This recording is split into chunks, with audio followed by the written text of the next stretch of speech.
అదే ఉండదు అన్న అన్న అన్న మధ్యలో ఉండదు అమ్మ. అంతా నిశ్శబ్దంగా ఉండాలి. అందరూ ఎంత నిశ్శబ్దంగా ఉంటే మనము జరుపుకునేటువంటి శోభకృత వేడుకలను సుసంపన్నం చేస్తామండి. ఎక్కువ సమయంగా మిమ్మల్ని ఇబ్బంది పెట్టేది లేదు. తక్కువ సమయంలో ఎక్కువ ఫలితాలను పొందడానికి అందరూ కూడా ఏకాగ్రతతో, మన ఇంద్రియములన్నీ ఏకాగ్రతతో శ్రద్ధతో కార్యక్రమాన్ని సహకారం చేయండి. మహాగణాధిపతయే నమః.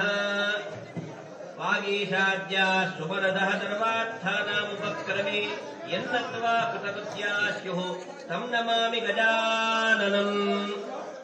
శృతిస్మృతి పురాణానాం ఆలయం కరుణాలయం నమామి భగవత్పాద శంకరం లోకశంకరం. భారతీ కరుణాపాత్రం భారతీ పదభూషితం భారతీ పదమారూఢం భారతీ తీర్థమాశ్రయే. వివేకినం మహాప్రజ్ఞం ధైర్యోదార్యక్షమానిధిం శ్రీ విధుశేఖరమాశ్రయే. గణేభ్యో గణపతిభ్యశ్చ ఓ నమో నమో విరూపేభ్యో విశ్వరూపేభ్యశ్చ ఓ నమః. మహాగణపతయే నమః. దివ్య ప్రార్థనాన్ సమర్పయామి.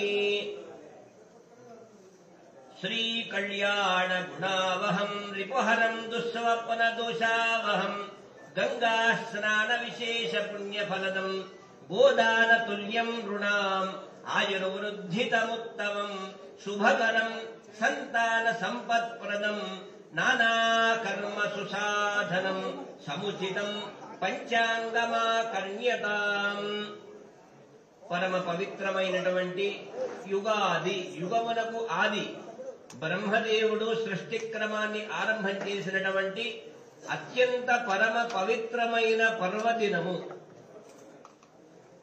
365 రోజులలో వచ్చేటువంటి పర్వదినాలలో దేవతా స్వయం సిద్ధ ముహూర్తాలు అనబడేటువంటివి దీపావళి, విజయదశమి, అక్షతృతీయ, శ్రీపంచమితో పాటు ఈ ఉగాదికి అత్యంతమైనటువంటి ప్రాధాన్యతను చేకూర్చినారు 18 పురాణాలు, 4 వేదాలలో కూడాను. ఎందుకంటే చిత్తా నక్షత్రంతో, చంద్రుడిలో చిత్తా నక్షత్రంతో ప్రవేశించడంతో చైత్రమాసముగా ఆవిర్భవించి నిన్నటి మట్టుకు పాల్గొన బహుళ అమావాస్య వరకు చంద్రుడు క్షీణించి ఈ రోజు చంద్రుడు ఉదయిస్తాడు. మళ్లీ సంవత్సరమంతా కూడాను ఈ పవిత్రమైనటువంటి 12 నెలలలో ఎన్నో ఉత్కృష్టమైనటువంటి దినములు ఉంటాయి. ఇందులో ఈ చైత్ర మాసములోనే ఈ రోజు నుండి వసంత ఋతువు ఆరంభమవుతుంది. 12 ఋతువులు, 2 ఆయనాలు, ఉత్తరాయణము, దక్షిణాయనము, 15 తిథులు, 60 సంవత్సరములు. ఇది మనం వరుస క్రమంలో ఈ శోభకృతను చూసినటువంటి మహానుభావులు కూడా ఉంటారు. ఇది 60 సంవత్సరములకు ఒకసారి తిరుగుతూ ఉంటుంది. ఇది ఆ వరుస క్రమములో 37వ సంవత్సరము అని పిలుస్తారు. ముందుగా మనము వీడుకోలు పలికినటువంటిది శుభకృతు, ఇది శోభకృతు. శోభకృతు యొక్క ప్రతిపదార్థం ఏమిటంటే ప్రకాశించేటువంటిది. సంస్కృతములో అంటే మన జీవితములో, మన దేశములో, రాష్ట్రములో ఎలాంటి చీకటిని పారద్రోలి వెలుగులను చిరుదెమ్మేటువంటి అనుగ్రహాన్ని కలిగించేటువంటిదే శోభాయమానమైనటువంటిది శోభకృతు నామ సంవత్సరము. ప్రధానంగా మనము ఈ సంవత్సరములో తెలుసుకోవలసినటువంటి ఆవశ్యకతలో వసంత ఋతువులో ఆరంభమైంది కనుక వసంత నవరాత్రులు కూడా ఈ రోజే ఆరంభం. వాస్తవానికి నవరాత్రులు 3 పర్యాయాలు వస్తుంటాయి. వసంత నవరాత్రులు దేవి ఆలయాలలో చుంచనకోట, విజయవాడ అథవా అమ్మవారి సన్నిధానాలలో చేస్తూ ఉంటారు. 2వ పక్షము ఆషాఢ మాసములో శాకంభరీ నవరాత్రులు అంటారు. 3వ పక్షము శరత్కాలములో విజయదశమి ప్రతిపద నుండి ఆశ్వీజ శుక్ల ప్రతిపద నుండి మళ్లీ మహానవమి మట్టుకు శరన్నవరాత్రులుగా గౌరవిస్తారు. కనుక ఈ వసంత నవరాత్రాలలో వసంత ఋతువులో చైత్రమాసములో 8 రోజులలో శ్రీరాముల వారి జన్మదినం కూడా మనము దాన్ని కళ్యాణంగా భావిస్తూ భారతదేశం అంతా కూడాను కళ్యాణోత్సవాలు జరుపుకుంటూ ఉంటున్నాం. ఇందులో చైత్ర పూర్ణిమ రోజు హనుమద్ ఆరాధన, దాన్నే మన పరిభాషలో ఇక్కడి సంప్రదాయంగా చిన్న హనుమంతుడి జయంతి. వైశాఖ బహుళ దశమి మే 14వ తేదీ ఆదివారం రోజున పెద్ద హనుమాన్ జయంతి అని పిలువబడుతుంది. కనుక చైత్రమాసములో ఒక్కొక్క రోజుకు ఒక్కొక్క ప్రాధాన్యత విశిష్టత చేకూరింది. కనుక మనం ఇప్పుడు తెలుసుకోవలసినది ఏమిటంటే, సంవత్సరము ఏ వారములో సంవత్సరము ఆరంభమైతే ఆ సంవత్సరమునకు ఆ వారానికి అధిపతవుతాడు. ఈ రోజు బుధవారముతో పండుగ ఉగాది వచ్చింది కనుక బుధుడు రాజు అయినాడు. కనుక దాని వలన శుభమైనటువంటి ఫలితాలు రాబోతూ ఉన్నాయి. మన జీవన విధానములో లేచిన నుండి సుషుప్తి అంటే సంస్కృతములో పడుకునేంత మట్టుకు కూడా వసతి గృహాలలో, విద్యాలయాలలో, వ్యక్తిగత జీవనాలలో, వృత్తి వ్యాపారాలలో, రాజకీయమైనటువంటి జీవన విధానములో కూడా ఆటంకాలన్నీ తొలగబడే రోజులు ఇప్పుడు. ఆటంకాలన్నీ తొలగబడ్డాయి. ఇక వచ్చేదల్లా విజయ ఢంక, విజయ ఫలితాలు రాబోతున్నాయి. కనుక అదల్లా కేవలం వ్యక్తిగతమైంది కాదు, శోభకృత అంటేనే వెలుగులతో వచ్చేది. కనుక కొద్ది మాసాలలో కూడా మనం శుభ ఫలితాలు చేరుకుంటున్నాం. కనుక ప్రధానంగా ఉండబడేటువంటిది ఫలం మనోరథ బలం పుత్రవోత్ర ప్రవర్ధనం కళ్యాణ జనకం పుణ్యం తథా కల్మషనాశనం ఆయుర్వృద్ధితకరం తస్మాత్ శ్రీ కళ్యాణ గుణావహం రిపుహరం దుస్వప్న దోషావహం గంగాస్నాన విశేష పుణ్య ఫలదం గోదాన తుల్యం రుణాం ఆయుర్వృద్ధితముత్తమం శుభకరం సంతాన సంపత్ప్రదం నానా కర్మ సుసాధనం సముచితం పంచాంగమాకర్ణ్యతాం. అసలు పంచాంగం అంటే ఏమిటి? తిథి, వారము, నక్షత్రము, యోగము, కరణము. కనుక ఈ 5తోటే పంచ అంగములు అంటారు. ఈ పంచాంగము వలన కళ్యాణ గుణావహం విపుహరం దుస్వప్న దోషావహం. ప్రతిలో కూడాను పంచాంగం ఉండాలి. ప్రతినిత్యం సూర్యోదయాపూర్వమే కాలకృత్యాలు మంగళ స్నానములు చేసుకుని, ఈ రోజైనా ఉదయాపూర్వమే మంగళ స్నానములు చేసుకుని, మామిడి తోరణములు ముంగిళ్లలో పెట్టుకుని, దేవుడి సన్నిధిలో దీపారాధనలు చేసుకుని, దేవి దేవతల ఆలయాలకు వెళ్లి నమస్కరించుకుని, మళ్లీ యథావిధిగా ఆలయాలతో పాటు తల్లిదండ్రులకు, మన ఇష్టదేవతలకు శిరస్సు వంచి నమస్కరించుకుని, ప్రధానమైనటువంటి పంచాంగ పఠనము బ్రాహ్మణోత్తముడి ద్వారా శ్రవణాన్ని చేసి, ఈ సంవత్సరం యొక్క రాశి ఫలములు, ఈ సంవత్సరం యొక్క ఫలితాంశాన్ని తెలుసుకోవటం వలన మనకు ఉండబడేటువంటి జీవన విధానములో మార్పులన్నీ కూడా తొలగబడతాయి. ఎలాంటి విషయములు? కళ్యాణ జనకం పుణ్యం తథా కల్మషనాశనం ఆయుర్వృద్ధితకరం నక్షత్రాదర్హతే పాపం అబ్దాదౌ నింబకుసుమం శర్కరా ఘృతదైర్యుతం పక్షితం పూర్వయామేతు తద్వర్ధే సౌఖ్యదాయకం శతాయు వజ్రదేహాయ సర్వసంపత్కరాయ అరిష్టాయ వినాశాయ నింబకందడ భక్షణం తిథేశ్చ శ్రియమాప్నోతి వారాదాయుష్యవర్ధనం నక్షత్రాదర్హతే పాపం యోగాత్ రోగ వినివారణం కర్ణాత్ కార్యసిద్ధిస్తు పంచాంగ ఫలముత్తమం. తిథి వల్ల చక్కగా శ్రేయస్సు వస్తుంది. తర్వాత వారం తెలుసుకోవటం వలన ఆయుష్ వృద్ధి అవుతుంది, సౌభాగ్యం వృద్ధి అవుతుంది. నక్షత్రం వలన హరతే పాపం, మన దోషములు పాపములన్నీ కూడా తొలగబడతాయి. యోగాతో రోగ నివారణం, యోగము వలన అది తెలుసుకోవటం వలన రోగముల యొక్క నివారణ జరుగుతుంది. కర్ణాత్ కార్యసిద్ధిస్తూ, కరణం వలన కార్యములు సిద్ధింపబడతాయి. ఇది పంచ అంగములు. తిథి, వార, యోగ, నక్షత్ర, కరణము వలన మనము తెలుసుకోవలసినటువంటి శుభ వివరణ. ఇక సంవత్సర ఫలితాంశము.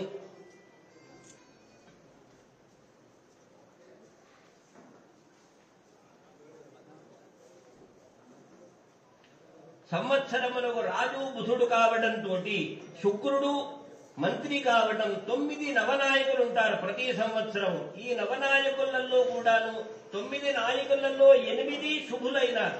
8 నాయకులు శుభ ఫలితాలు అందిస్తూ, ఒక నాయకుడు మట్టుకు కొంత సందిగ్ధతతో, అది శని కావటం, ధాన్యాలకు అధిపతి కావటం, కొంత ఎత్తు తక్కువ ధరలలో తప్ప మిగతా అనర్థాలంటూ ఏమీ జరగవు. అంటే నవనాయకులన్నీ కూడాను శుభ ఫలితాలే కావడం, అందులో సువృష్టి కూడా మేఘాలకు అధిపతి కావడం, ఇవన్నీ కూడా అత్యంతమైనటువంటి జీవన విధానంలో ప్రధానమైన అంశము. అందులో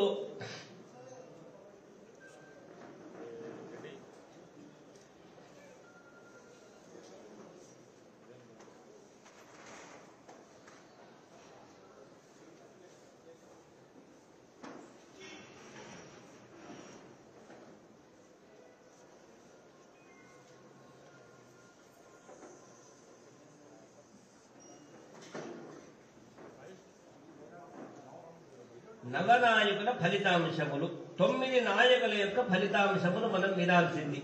అంటే ఇప్పుడు రాజు బుధుడు కావడంతో అపర ధాన్యములు బాగుగా పండుతాయి, పూర్వ సస్యములు ఫలములు కూడా అందుతాయి, శిల్పకారులు వృద్ధి చెందుతారు, వాయుపీడ విపరీతమైనటువంటి గాలి దుమారాలు రావడము, కొన్ని ప్రాంతాలలో కూడాను తుఫానుతో బీభత్సమైన వాతావరణం ఏర్పడినప్పటికీ సువృష్టి రావడం, చక్కగా పాడి పంటలు పండటము, బియ్యము గోధుమలు ఇత్తడి పత్తి తెల్ల ధాన్యములు ధరలు పెరగడం రాజు బుధుడు కావటముతోటి, రాజవాహనం ఊయల పల్లకి కావడంతో ప్రజల యొక్క క్షోభము కొంత బాధలు పడటము, ధరలు పెరుగుట, ప్రభుత్వంలో అనుయాయము అంటే సమన్వయం లేకపోవడంతో కొంత ఇబ్బందులు కలగడం, ఆ బాధలు కూడా మళ్లీ దిగమించుకునేటువంటి శక్తి రావటం, మంత్రి శుక్రుడు కావటం, స్త్రీల యొక్క అనురాగ దాంపత్యాన్ని పొందడం, శుక్రుడు మంత్రి కావటం వలన ధాన్యాదులు విశేషంగా పండటం, మంచి వర్షములు పండటం,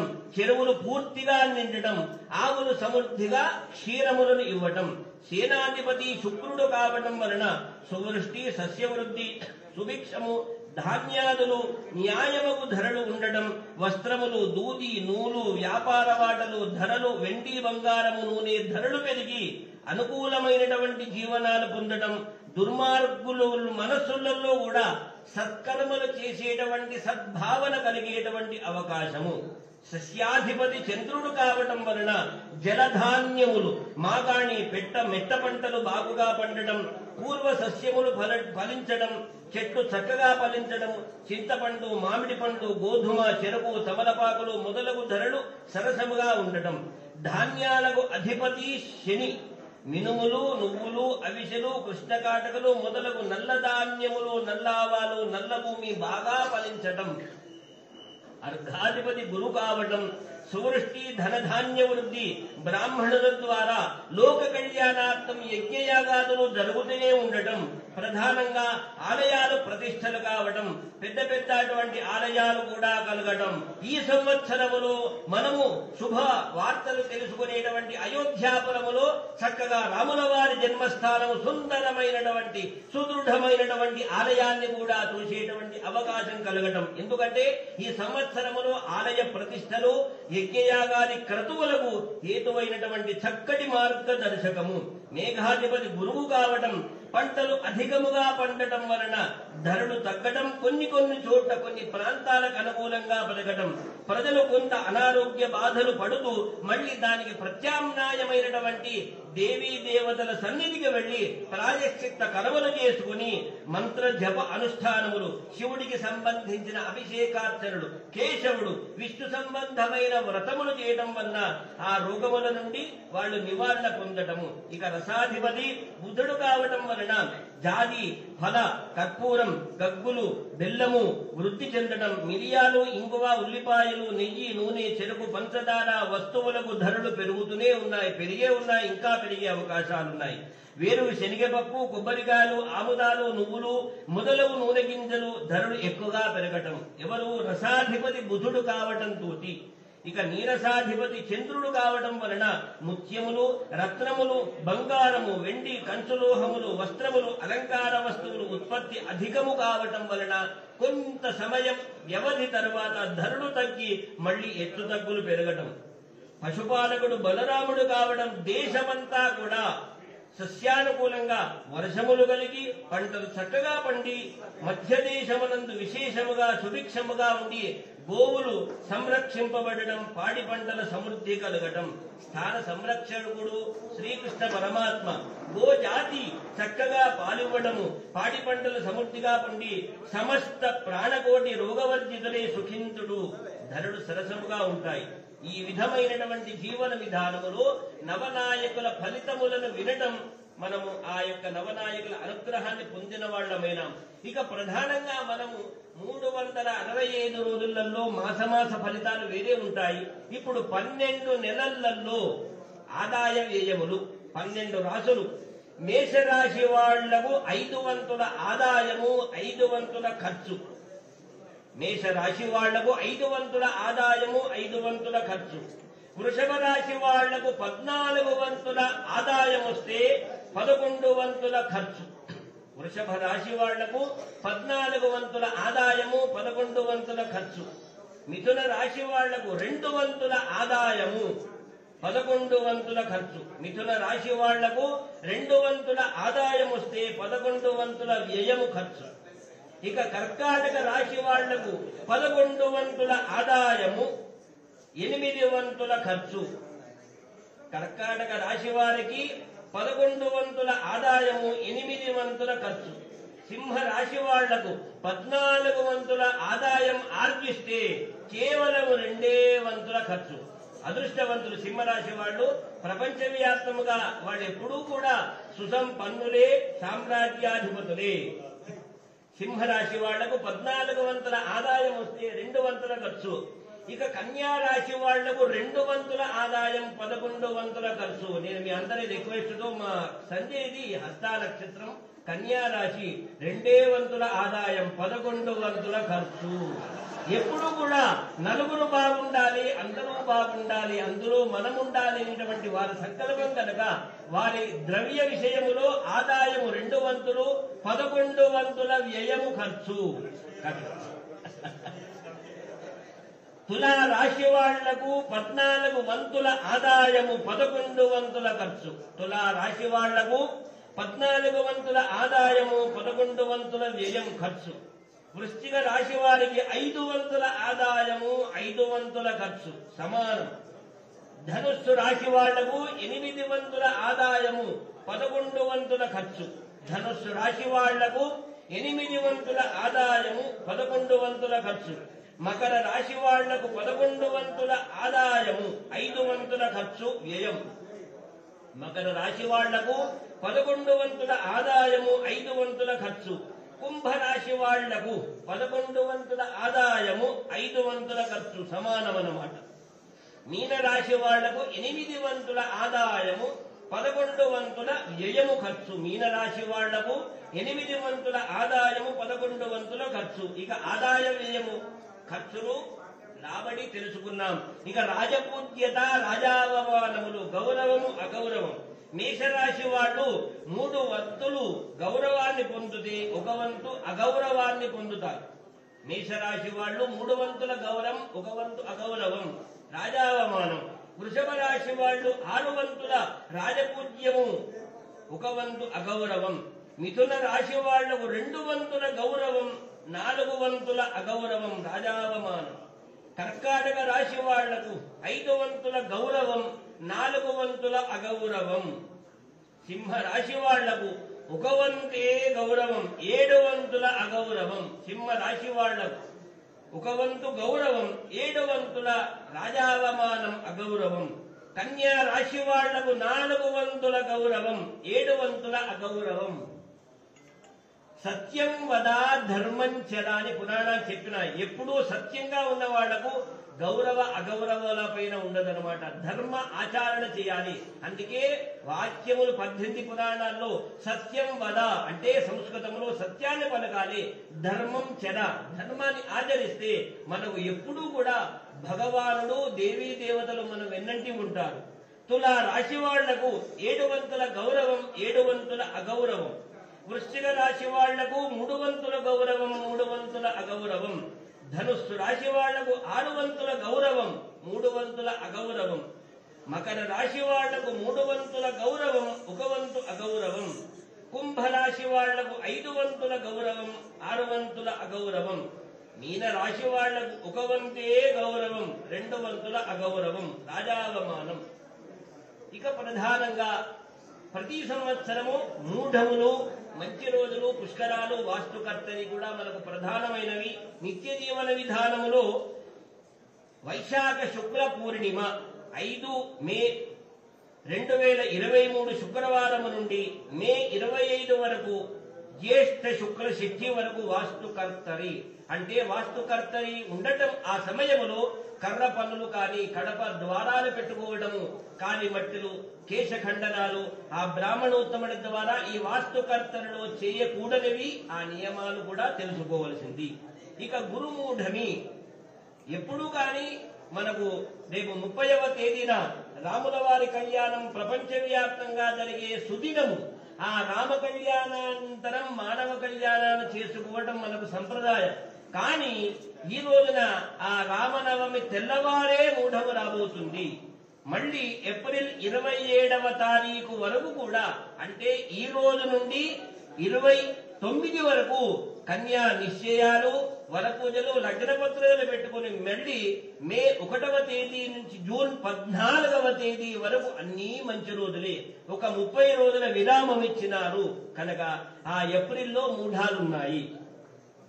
ఇక మళ్ళీ ఈ సంవత్సరం అంటే 365 రోజులలో సంవత్సరమునకు 10 రోజుల చొప్పున 3 సంవత్సరముల ఒక పర్యాయం అధిక మాసం వస్తుంది. ఓసారి ఆషాఢము, ఓసారి కార్తీకము, ఈసారి శ్రావణ మాసం అధికంగా రాబోతుంది. ఇంగ్లీషు తేదీలు, ఇంగ్లీషు మాసములు అదే 12 మాసములు.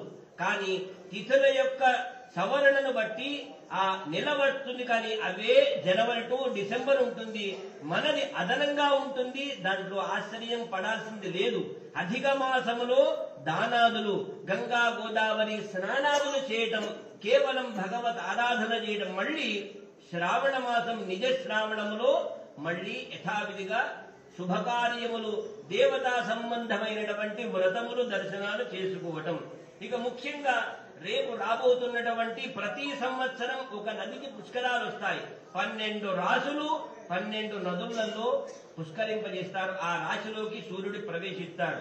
ఈసారి వైశాఖ శుద్ధ విధియ ఏప్రిల్ 22వ తేదీ నుండి శనివారం నుండి సార్థకోటి సహిత ఉదయాది గంగా పుష్కరాలు శుభారంభము. సంవత్సర కాలము కూడా ఉంటుంది. కానీ ప్రథమమైనటువంటి ఆది పుష్కరము, అంత్య పుష్కరం అంటారు కనుక ఈ మొదటి పుష్కరములు 12 రోజులు మే 2వ తేదీ వరకు, ఏప్రిల్ 22 నుండి మే 2వ తేదీ వరకు ఉత్కృష్టమైనటువంటి హరిద్వారు, వారణాసి ఆ ప్రాంతాలలో గంగా పుష్కరాలు జరగబోతున్నాయి కనుక ఆ పుష్కర స్నానాలు చేసుకుని పితృదేవతలను ఉద్దేశించి మనము చేయబడేటువంటి ధర్మ కార్యాలు చేయటం వలన ఆ భగవత్ అనుగ్రహాన్ని పొందిన వాళ్ళమైతాము. ఇక చివరిగా 12 రాశుల ఫలితములు సంక్షిప్తముగా, ఎందుకంటే అయ్యగారు మొదలే చెప్పినాడు ఎక్కువ సమయం తీసుకోడు అని. మీరు కూడా మళ్ళీ పండగ వాతావరణాలు అందరూ కూడా వాళ్ళ వసతి గృహాలలో చేసుకోవాలి కనుక 12 రాశులలో మేషరాశి వాళ్లకు 11ంట గురువు వచ్చినాడు కనుక కొంత వృత్తి వాళ్లకు కొన్ని ప్రతిబంధకాలు, విద్య చదువుకునే వాళ్లకు కొంత ఆటంకం ఉంటుంది. వ్యవహారము, వ్యాపార విషయములో కొన్ని అసంకుటమైనటువంటి నిర్ణయాలు తీసుకుంటారు. అయినప్పటికీ కూడా వీళ్ళు శ్రీరామ రక్షా స్తోత్రము, సకల కార్యసిద్ధికి సుందరకాండ పారాయణం చేయడం వలన మేషరాశి వాళ్లు గట్టెక్కుతారు. పెద్ద దానివల్ల తీవ్ర పరిణామాలంటూ ఏమీ ఉండవు.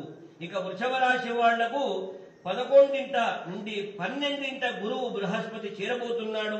వత్సరాంతం వరకు కూడా వీళ్ళు అన్ని విషయాలలో కొన్ని జోక్యాలు చేసుకుని ఇతరుల మాటలు విని మానసికమైనటువంటి ఆందోళన పడతారు. దాన్ని ధైర్యంగా సహనంగా ఎదుర్కోవడం వృషభ రాశి వాళ్ళు ఎలాంటి ఆందోళన పడకుండా కొంత ఒక 3 మాసముల తదనంతరము మళ్ళీ శారీరకమైనటువంటి ఇబ్బందులు కలగడం, విద్య చదువుకునేటువంటి వాళ్ళకు ఉత్తమ ఫలితాలు వస్తాయి. ఇక రాజకీయంలో ఉన్నటువంటి వాళ్ళకు అత్యంత విజయ ఫలితాలు రాబోతాయి. ఎలాంటి అనుగ్రహ ఆటంకాలు జరగవు కనుక వీళ్ళు చేయవలసినదల్లా విష్ణు సంబంధమైనటువంటి పారాయణములు చేయటం శుభకరము. ఇక మేషము, వృషభం, మిథున రాశి వాళ్లకు ఆర్ద్ర నక్షత్రములో శివుడి జన్మ నక్షత్రం కనుక మిథున రాశి వాళ్లకు కూడాను 11ంట బృహస్పతి చేరబోతున్నాడు కనుక వీళ్లకు కూడా శుభకరమైనటువంటి సమాచారమే. కనుక వీళ్ళు విద్యా విషయములో, నిత్య జీవన విధానములో, దాంపత్య విషయములో, ఉన్నంతలో వృత్తి వ్యాపార విషయములో కొంత ఆటంకములు జరిగే అవకాశాలున్నాయి.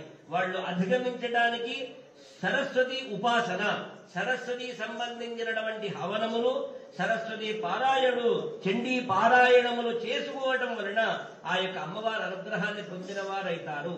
మేషం, వృషభం, మిథునం. ఇక కర్కాటక రాశి వాళ్ళు శని 8వ స్థానం సంచారం చేతు ఉండటం వలన వీళ్ల గృహములలో శీఘ్రంగా వివాహాది శుభకార్యములు జరుపుకుంటారు. జీవన విధానములో కూడా ఎలాంటి ఒడిదుడుకులు కలగవు. వృత్తి వ్యాపారాలు చేసుకునే వాళ్ళకు కూడా సజావుగా జరుగుతాయి. ఉన్నంతలో విద్య అంటే అధ్యయనం చేసేటువంటి విద్యావంతులకు, విద్యార్థులకు కొంత ఆటంకాలు ఉంటాయి. వాళ్ళు వెనువెంటనే సన్నిధానాలు వెళ్లి ఉపచారాలు చేయాలి. శ్రద్ధతో శ్రమ పడితే ఆ యొక్క భగవతి అనుగ్రహాన్ని పొందుతారు, శారదామాత అనుగ్రహాన్ని. మళ్ళీ వీళ్ళు చేయవలసినదల్లా ఆదిత్య నవగ్రహ ప్రార్థనలు, ఆ యొక్క అమ్మవారికి సంబంధించినటువంటి స్తోత్ర పారాయణములు చేసుకోవడము, శుభక్రతువులు చేయటం వలన ఆ ఇబ్బంది నుండి తొలగబడతారు. ఇక కావలసినదల్లా సింహరాశి వాళ్ళు. ఈ రాశి వాళ్లకు గురువు 9ంట సంచారం కావడంతో ఏ పని చేసినా నెరవేరుతుంది. చక్కగా ఆదాయం కూడా బాగానే ఉంది. 14 ఆదాయం చెప్పుకున్నాము, 2 వంతుల ఖర్చు అనుకున్నాం కనుక వాళ్ళ రాశి ఫలితములు కూడా చక్కటి ఫలితాలు చేరబోతున్నాయి. కిం ఫలం కివిధానంచ అంటే ఫలాన్ని ఆశించకుండా మనము చేసేది ఉపకారం చేయాలి, ధర్మంగా జీవించేటువంటి జీవనాన్ని పొందితే అవే సజావుగా తొలగబడతాయి. కనుక ఉద్యోగస్తులకు కూడా ప్రమోషన్లు వస్తాయి. వ్యాపారాలలో ఇంకో 2 వ్యాపారాలు పెట్టుకునే అవకాశం ఉంది. కొంత ఆరోగ్య విషయంలో వీళ్ళు పవిత్ర గంగా స్నానాలు, గోమాత దగ్గరికి వెళ్లి గోమూత్రాన్ని మార్జన చేసుకోవటము, సంప్రోక్షణ చేసుకోవటము, గో సన్నిధానములో గోవుకు స్వచ్ఛమైన పళ్ళు పెట్టడం వలన ఆ అపరాధాలు తొలగబడతాయి. ఇక కన్యా రాశి వాళ్లకు ఆదాయం 2, 14 ఖర్చు అనుకున్నాము. కానీ జీవన విధానములో వీళ్లకు గురువు 6ంటి నుండి శని 4ంట సంచారం చేయడం వల్ల స్వక్షేత్రానికి వెళ్లి వాళ్ల వసతి గృహాలలో శుభకార్యాలు తలపెట్టే సంకల్పాలు, తర్వాత జీవన విధానములో లేచండి పడుకునేంత మట్టుకు ఎదుటివాడు బాగుండాలి. ఎవరిపైనా మానసికంగా అంటే కాయక వాచిక మానసిక ఉంటుంది. కాయము అంటే చేతులతోటి, వాచిక అంటే వాక్కుల చేత, మానసిక అంటే మనసులో ఎలాంటి వైషమ్యము ఉండదు వాళ్ళకు. కానీ ఉన్నంతలో కూడా ఎదుటి వాడికి మంచి జరగాలి. ఆ సంకేతము, ఆ సందేశం చేరేంత మట్టుకే ఆందోళన. కనుక వాళ్ళ యొక్క రాశి ఫలములో రాజకీయములో కానీ, వృత్తిలో కానీ, వైద్యములో కానీ, జీవన విధానములో కానీ, దాంపత్య విధానములో కానీ చక్కటి శుభాలు పొందుతారు, చక్కని జీవనాన్ని పొందుతారు, ప్రయాణాలు చేస్తారు. ఎప్పుడూ కూడా అంటే ఎప్పుడు ఉద్ధృతమైనటువంటి ఏదో కార్యాన్ని నిర్వర్తించాలి అంటే ప్రతి విషయములో విజయం పొందేంత మట్టుకు నిద్రించకూడదు. అది వాళ్ళు చేయవలసినదల్లా నిరంతరము చండీ సప్తశతి పారాయణాలు చేసుకోవటం, చండీ నవచండీ లాంటి క్రతువులు చేసుకోవటము, ఉన్నంతలో సూర్యుడికి సంబంధించినటువంటి వేద మంత్రములలో అరుణ పారాయణం చేసుకోవాలి కన్యా రాశి వాళ్ళు. ఎందుకంటే అరుణం అంటే సూర్యుడికి సంబంధించిన మంత్ర భాగము, వేద మంత్రము. ఇక మీకు తెలిసింది పురాణోక్తములో శ్లోకములు ఆదిత్య హృదయ స్తోత్రం అనుకోండి, సూర్యాష్టకం అనుకోండి. ఆరోగ్యం భాస్కరాదిచ్చేదు. ఆరోగ్యం పొందటానికి అరుణ పారాయణాదులు, సూర్య భగవానుని అనుగ్రహం పొందటం శుభకరము కన్యా రాశి వాళ్ళు. ఇక తులారాశి వాళ్లకు ఆదాయం తెలుపుకున్నాం 14, వ్యయం 11 ఖర్చని. ఈ రాశి వాళ్ళు ఉన్నంతలో జీవన విధానములో గురువు 7ంట ఉండటంతో వాళ్ల సంతానములో శీఘ్రంగా శుభకార్యాలు జరుగుతాయి, చక్కగా జీవన విధానం జరుగుతుంది. కొంత విషయములో దాంపత్య విషయములో ఆందోళన పడకుండా జీవనాన్ని అంటే మనము మన పెద్దలు ఆర్జించినటువంటి ద్రవ్యమే కాదు, మన కుటుంబాన్ని సంరక్షణ కావాలి, ఇంటి గుట్టు బయటపడకూడదనేటువంటి భావనతో, ఆ సంకల్పంతో ముందుకు వెళ్లి పిల్లలను చక్కటి చదువుతో పాటు సంస్కారవంతులు చేసేటువంటి యోగ్యత ఆ రాశి వాళ్లకు ఉంది. ఇక వృశ్చిక రాశి వాళ్లకు, ఈ రాశి వాళ్ళు మటుకు శ్రీరామ ఆపదుద్ధార స్తోత్రాన్ని చేసుకోవాలి. కన్యా తులా రాశి వాళ్ళు.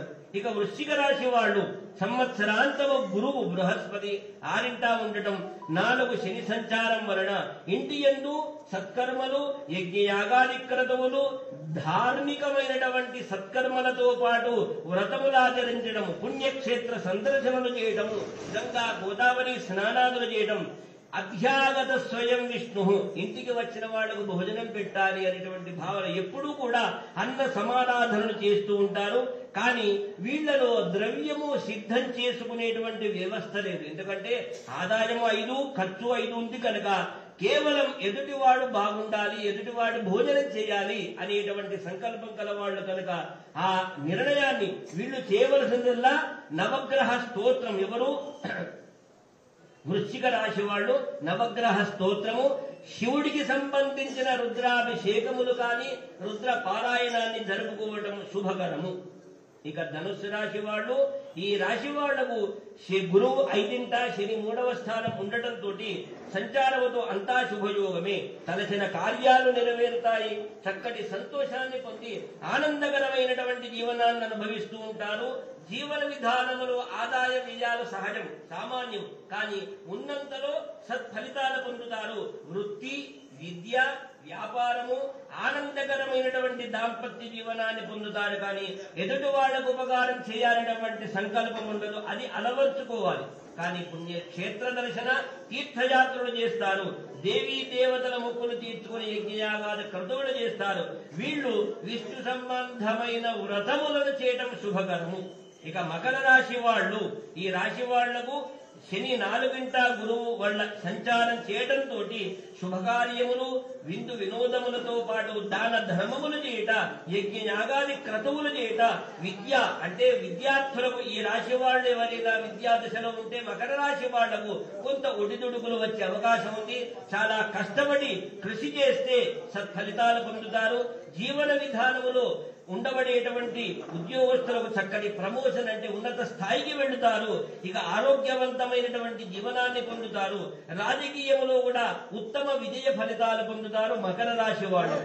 ఇక కుంభరాశి వాళ్ళు, వీళ్ళు చేయవలసినది మళ్ళీ ఈ మకర రాశి వాళ్ళు కూడా సకల కార్యసిద్ధికి శ్రీ సుందరకాండ పారాయణాన్ని చేయాలి, ఆచరింపజేసుకోవాలి. ఇక కుంభరాశి వాళ్ళు ఆదాయం 11, 5 ఖర్చు అనుకున్నాం. కానీ వీళ్లకు శని గురువు 3 స్థానము సంచారము చేత కొంత ఇబ్బందికరమైన జీవన విధానం కేవలం తక్కువ సమయములోనే జరుగుతుంది. ఆందోళన చెందకూడదు. వాళ్ళు ఇంజనీరింగ్ కానీ మెడిసిన్ కానీ విద్యార్థులలో సత్ఫలితాలు రావడంలో కొంత సందిగ్ధత ఏర్పడుతుంది. చాలా కఠినమైనటువంటి కఠోర శ్రమ చేస్తే విద్యార్థులకు ఉత్తమ ఫలితాలు. ఇక రాజకీయ ఫలితములు ఉండబడేటువంటి వ్యవహారములు ఉత్తమ విజయ ఫలితాలు. ఆరోగ్యవంతమైనటువంటి జీవనాన్ని పొందేవాళ్లు కొంత శ్రమ తీసుకుని సకాలములో భోజనాన్ని చేయడము, సకాలములో ఉన్నంతలో జీవన విధానాన్ని అనుకూలిస్తే వాళ్ళు కూడా జీవనాన్ని పొందుతారు. వీళ్ళు నవగ్రహ స్తోత్రముతో వీళ్ళు కూడా సూర్యుడికి సంబంధించిన అరుణపారాయణము చేయడం వలన ఆరోగ్యాన్ని పొందుకొని ఆ సూర్య భగవాని అనుగ్రహం పొందుతారు. ఇక చివరిది మీనరాశి. 12 రాశులలో 11 రాశులు అయిపోయినాయి. 12వ రాశి వాళ్ళు 8 వంతుల ఆదాయం, 11 వంతుల ఖర్చు కనుక వీళ్ళు ఎంతో ఔదార్యవంతులు. ఇతరులకు ఉపకారం చేస్తూ నిరంతరము వీళ్లకు గురువు 2 నుండి శని సంచారం వెళ్లిపోతుంది కనుక వాళ్లకు విద్యార్థులైతే మీనరాశి వాళ్లకు ఉత్తమ ఫలితాలే. ఇక వైద్యము అంటే కేవలం మన జీవన విధానములో చేసుకునేటువంటి ఆ యొక్క దంపతులకు కుటుంబ పరంగా ఉండేటువంటి వాళ్ళకు కొన్ని ఒడిదుడుకులు వస్తాయి. సహనముతో ఓర్పుతో ధైర్యంగా ఎదుర్కోవడం వాళ్ళ ధర్మము. ఇక 3వది రాజకీయ రంగంలో ఉన్నటువంటి వాళ్ళు కూడా విజయాన్ని సాధించి చక్కటి పేరుగాంచుతారు. వీళ్ళు తీర్థయాత్రలు చేస్తారు, గంగా స్నానాదులు చేస్తారు, యజ్ఞ యాగాది క్రతువులు పొందుతారు. కొంత కుటుంబములలో చిన్న తగాదాలు వచ్చినప్పటికీ కూడా ప్రతిదీ నారాయణ ఈశ్వర అని ఎప్పుడు కూడా అటు మహాదేవుడు అప్పుడే ప్రసవించిన ఆవు దూడను పట్టుకొని వెళితే ఎంత వేగిరంగా వస్తుందో అంతటి అనుగ్రహం ఈశ్వరుడి దగ్గర ఉంటుంది. సుపరిపాలకుడు నారాయణమూర్తి అనుగ్రహం పొందుతారు. శివకేశవుల అనుష్ఠానాలు చేయాలి, ఆలయాల దర్శనం చేయాలి. స్త్రీలైతే కనకధారా స్తోత్రము చేసుకోవాలి. పురుషులైతే చక్కగా సప్తశతి 700 శ్లోకములు ఉండబడేటువంటి చండీ పారాయణములు చేసుకుని చండీ యాగములు చేసుకోవటం వల్ల శుభకరము, సత్ఫలితములు. ఇక 12 రాజులు తెలుసుకున్నాము కనుక మనకు జీవన విధానములు అంటే కాలోచితం కర్మ కరోతి వాక్యం అంటే జీవన విధానములో ఎన్నో పొందుతాం. భాగవతములో 18 పురాణాలలో ఒక మానవ జన్మ భాగవతములో చెప్పినాడు ఉత్కృష్టమైనటువంటిది. ఈగ దోమలు మొదలుకుంటే మనకు తెలిసినవి ఒక 1000 కావచ్చు, 10,000 కావచ్చు. 86 లక్షల జీవులలో ఒక మానవ జన్మనే ఉత్తమోత్తమైనటువంటి జన్మ. ఈ మానవ జన్మను సార్థకం చేసుకోవటానికి దాన ధర్మాలు చేయటానికి గంగా గోదావరి స్నానాలు, శివాలయాలకు వెళ్లి అభిషేకార్చనలు, కేశవుడికి సంబంధించిన వ్రతములు చేయటానికి, యజ్ఞయాగాది క్రతువులు చేయటానికి ఈ మానవ జన్మను భగవంతుడైనటువంటి బ్రహ్మదేవుడు సృష్టించినాడు కనుక ఉన్నంతలో ఈ మానవ జన్మను సార్థకం చేసుకుని మనము ఇతరులకు ఉపకారం చేసే ధోరణి ఉండాలి, అవలంబించుకోవాలి. ధర్మ కార్యాలు నిర్వర్తించాలి, అధర్మాన్ని పాల్పడకూడదు. ఎక్కడ అధర్మం ఉంటుందో అనర్థం ఉంటుంది, అనారోగ్యం ఉంటుంది, ఆందోళన ఉంటుంది. కనుక మనము జీవించినది నాడు ఎన్ని రోజులు జీవించినాము కాదు. పూర్వములో శతమానం భవతి అని వేద మంత్రములో ఉంది. అయ్యా ఇప్పుడు 30 పూర్తా 60 పూర్తా కాదు, మనము ఏమి సాధించినాము. ఎందుకంటే సంపద అనేటువంటిది ఎవరూ పట్టుకుని వెళ్ళము. మనము చక్కటి కీర్తి ప్రతిష్టలు గడించాలి, మన సంతతికి చక్కటి సంస్కారవంతమైనటువంటి జీవనాన్ని వాళ్లకు వ్యవస్థ చేయాలి.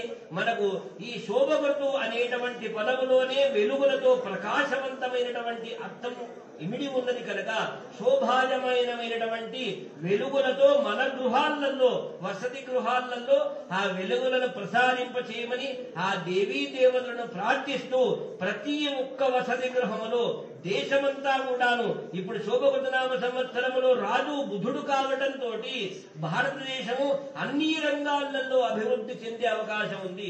ఎక్కడెక్కడో అపారమైనటువంటి గౌరవ ప్రతిష్టలు పెంపొందించుకునబోతూ ఉంది, పెంపొందించుకుంది కూడాను.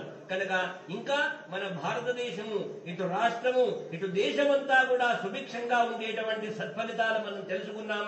ప్రతి మానవ జీవన విధానమంతా ప్రతి వసతి గృహాలలో వచ్చిన వాళ్లకు రాని వాళ్లకు అందరికీ కూడాను ప్రతి ఇంటిలో ఆరోగ్యవంతమైనటువంటి మంగళకరమైన సకల శుభాలు జరగాలని మీ అందరినీ కూడా ఈ శోభకృతనామ సంవత్సరం మొదలుకొని సంవత్సరం అంతా కూడా ఆనందమైనటువంటి జీవనం. సంపద ఎట్లాగూ ఉంది, ఉన్నదాన్ని కాపాడుకుంటే మనమే పుణ్యాత్రులు. సంపద కాదు, ఆరోగ్యమే పెద్ద సంపద. అది కావాలంటే భగవంతుడు దగ్గరికి వెళ్ళాలి, భగవంతుడు మన దగ్గరికి రాడు. భగవత్ అనుగ్రహం పొందాలి. కనుక ఉన్నంతలో ఎవరి శ్రద్ధ శక్తి కాదు, శ్రద్ధతో భక్తితో ఆలయాలకు వెళ్ళండి. ఉన్నంతలో తిలక ధారణ చేయండి, గంగా స్నానాదులు చేయండి. సకల దేవతలుండబడే గోవు దగ్గరికి వెళ్లి ప్రతి అమావాస్య రోజున పితృదేవతలు ముక్తి పొందుతారు, దేవీ దేవతలు అనుగ్రహిస్తారు. స్వచ్ఛమైన ఆకుకూరలు పళ్ళు తినిపించండి. మన ఇలవేల్పు దేవతలను స్మరించండి. జన్మనిచ్చిన తల్లి, అభివృద్ధి కారకుడు తండ్రి, తల్లి దండ్రులను ప్రార్థించండి, సంరక్షణ చేయండి. గురువు మనకు చీకటిని పాలదోరినటువంటి ఆ గురువును గౌరవించండి. జీవన విధానములో సంయమనముతో సహనంతో జీవనాన్ని నడుచుకుంటే శోభాయమానమైనటువంటి ప్రకాశవంతమైనటువంటి సంవత్సరానికి మనము సార్థకం చేకూర్చిన వాళ్ళమైతాం. మరొక్కసారి వచ్చినటువంటి జనాలకు, భక్తులకు, ఈ యొక్క సిబ్బందికి ప్రతి ఒక్కరికి పేరు పేరున ఆ శోభకృతనామ సంవత్సరం యొక్క సకల శుభాలు, ఆరోగ్య శుభాలు పొందాలని గృహే మునయో మునయో గృహే గృహే మునయః ఉర్వారుకమివే ఓర్వారుకముర్వారుకమివ బంధనాత్ బంధన దివోర్వారుకముర్వారుకమివ బంధనాత్ ఇవ బంధనాత్ బంధనాదివేవ బంధనాన్ మృత్యోర్మృత్యోర్బంధనాదివేవ బంధనాన్ మృత్యోః మృత్యోర్మృత్యోర్ముక్షీయ ముక్షీయ మృత్యోర్మృత్యోర్ముక్షీయ మామ ముక్షీయ మృత్యోర్ముక్షీయ మా ముక్షీయ మామాముక్షీయ ముక్షీయ మామృత దమృతాన్ మామామృతాదమృతాన్ మామామృతాదు అమృతాదిత్యమృతాదు దేవస్య గృహే గృహే మునేయో వసంతి దేవానాం దివి దేవా దేవా దివి దివి దేవాః దేవా వసవో వసవో దేవా దేవా వసవః వసవో దీర్ఘం దీర్ఘం వసవో వసవో దీర్ఘం దీర్ఘమాయురాయుర్దీర్ఘం దీర్ఘమాయుః ఆయురిత్యాయుః అగ్నిర్వసుజుర్భవ ఆదిత్యా ఇవ తేజో భవ విష్ణుర్వ శ్రీమాన్ భవ బ్రహ్మా ఆయురాయుర్భవ ఇమే శ్రియే పద్మహస్తే సుగంధే వక్షస్థలే పుణ్యసుజాయమానైః ప్రమోదమానైః రవిమన్యమానైః పుత్రైః పౌత్రైః శ్రీవర్ధతాం దీర్ఘమాయుః సర్వేషాం ఆస్తిక మహాజనానాం సమస్త సన్మంగళాని భవంతు స్వస్తి ప్రజాభ్యః పరిపాలయంతాం న్యాయేన మార్గేణ మహీం మహీషాః గోబ్రాహ్మణేభ్యः శుభమస్తు నిత్యం లోకాः సమస్తాः సుఖినో భవంతు సర్వే జనాః సర్వే సుజనాః సుఖినో భవంతు సమస్త సన్మంగళాని భవంతు. ఒకటే వాక్యాన్ని చెప్తాము, అందరూ వినండి, అనండి, అన్యథా భావించకండి. గణాధిపం భూత గణాధి సేవితం కపిత్థ జంబూ ఫలసార భక్షణం ఉమాసుతం శుభమంగళ కారకం నమామి విఘ్నేశ్వర పాదపంకజం ఆదిదేవ నమస్తుభ్యం ప్రసీద మమ భాస్కర దివాకర నమస్తుభ్యం ప్రభాకర నమోస్తుతే జగతః పితరౌ వందే పార్వతీ పరమేశ్వరౌ పద్మాసనే పద్మకరే సర్వ లోకైక పూజితే నారాయణ ప్రియే దేవి సుప్రీత భవ సర్వదా మృత్యుంజయాయ రుద్రాయ నీలకంఠాయ శంభవే అమృతేశాయ శర్వాయ మహాదేవాయ తే నమః. మహాకాళీ మహాలక్ష్మి మహాసరస్వతి సకల దేవతా స్వరూపిణి గోమాత్రే నమో నమః. వాస్తుపురుష మహాదేవ వాసుదేవ భూషయ్య నిరత ప్రభో మతు వసతి గృహే ధనధాన్యం ఆరోగ్యం ఆయుష్యం సౌభాగ్యం ఐశ్వర్యం శుభమంగళం శుభం కురు సర్వదా. మహాకాళీ శ్రీమాత్రే నమో నమః. సమస్త సన్మంగళాని భవంతు.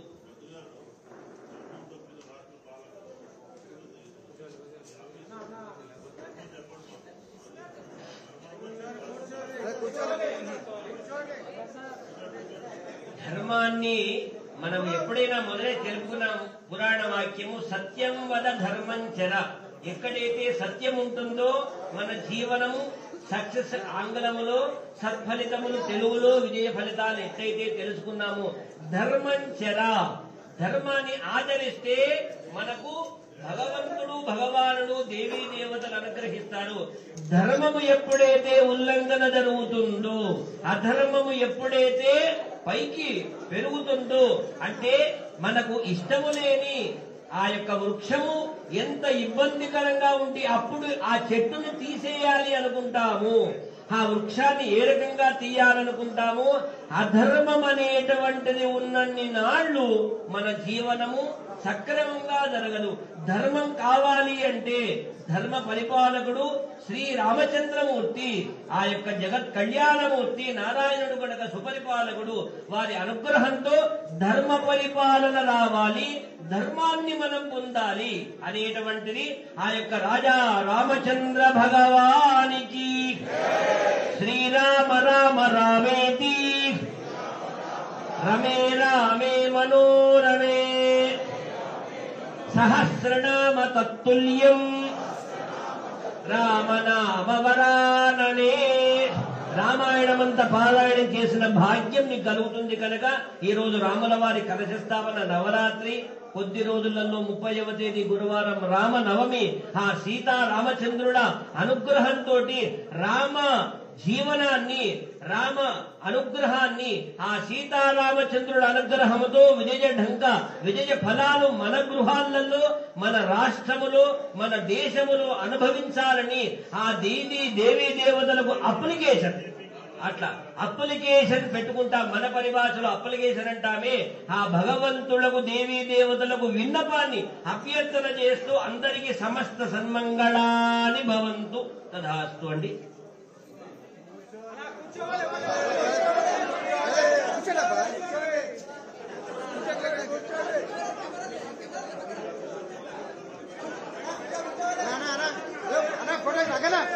అదేనా ఇంకా రమ్మని చెప్పి అందరు వస్తారు.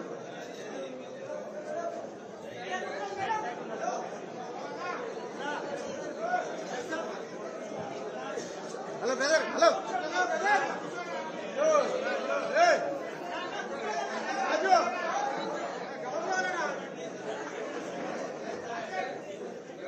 మొబైల్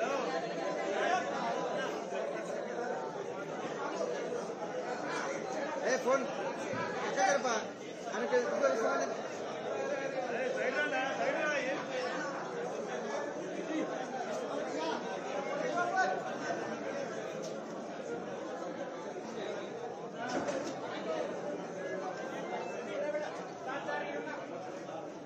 జరగానే.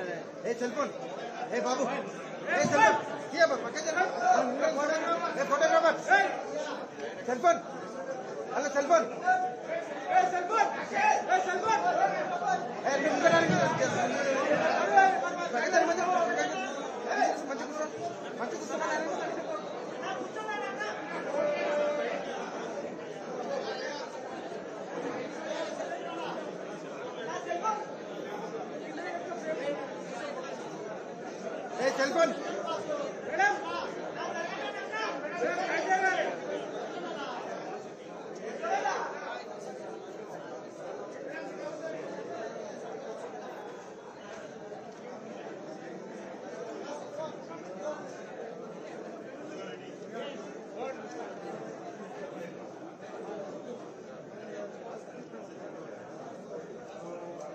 ఏ బాబు చెప్తే అర్థమైతే.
ఏ బాబాయ్ జరగమని చెప్తున్నా. ఫోటోగ్రాఫర్ వెనక జరగనా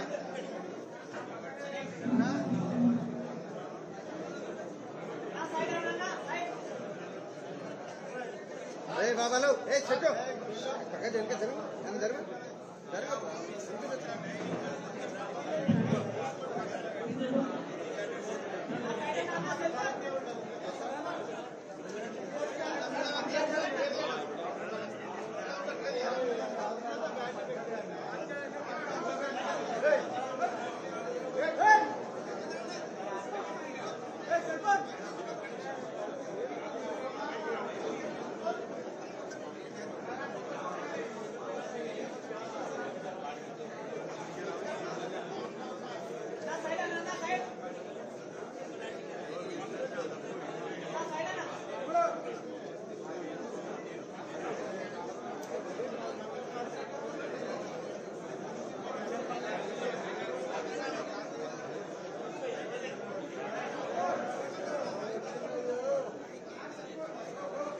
హలో ఏ సెల్ ఫోన్ బాబు ఏ cell phone cell phone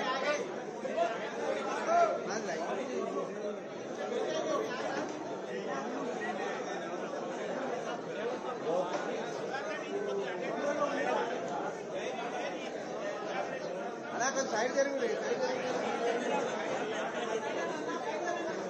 photographer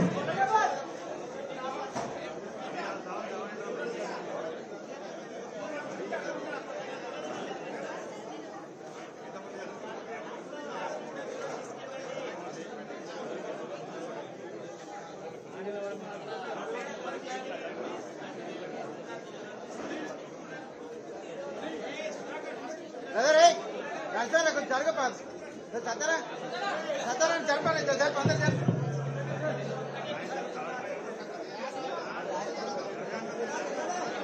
photographer live ఉందప్పా అరే తుమ్మి కొంచెం కింద కూర్చోండి మీరంతా నిలబడితే పేరు రావద్దా హలో ఇవన్నీ తీయండి ప్లీజ్ ఏమనుకోకండి ఎవరున్నారు ఇక్కడ సత్యనారాయణ దగ్గర సత్యనారాయణ ఏ సత్యనా ఇది తీసుకో ఇక్కడ ఉన్నాయి అవన్నీ అందరూ ఇక్కడ పంచాంగ శ్రవణానికి హాజరైన వాళ్ళందరికీ రైట్ సైడ్ భక్ష్యాలు పచ్చడి ఏర్పాటు చేయడం జరిగింది దయచేసి కాబట్టి మీరందరూ వెళ్లి అవి సేవించవచ్చు ఇక్కడ ఇప్పుడు మన యొక్క ఓబీసీ మోర్చా యొక్క డైరీ దీన్ని ఆవిష్కరించవలసిందిగా రాష్ట్ర అధ్యక్షులు శ్రీ బండి సంజయ్ కుమార్ గారు మరియు మన నూతన ఎమ్మెల్సీ ఏవిఎన్ రెడ్డి గారు మన యొక్క జాతీయ కార్యవర్గ సభ్యురాలు విజయశాంతి గారు మన మాజీ పార్లమెంట్ సభ్యులు పూర్వ నరసింహగౌడ్ గారు రవీంద్ర నాయక్ గారు అందరికీ విజ్ఞప్తి చేస్తున్నాం. మనం ఓబీసీ మోర్చా రాష్ట్ర అధ్యక్షులు భాస్కర్ గారు ఫోటోగ్రాఫర్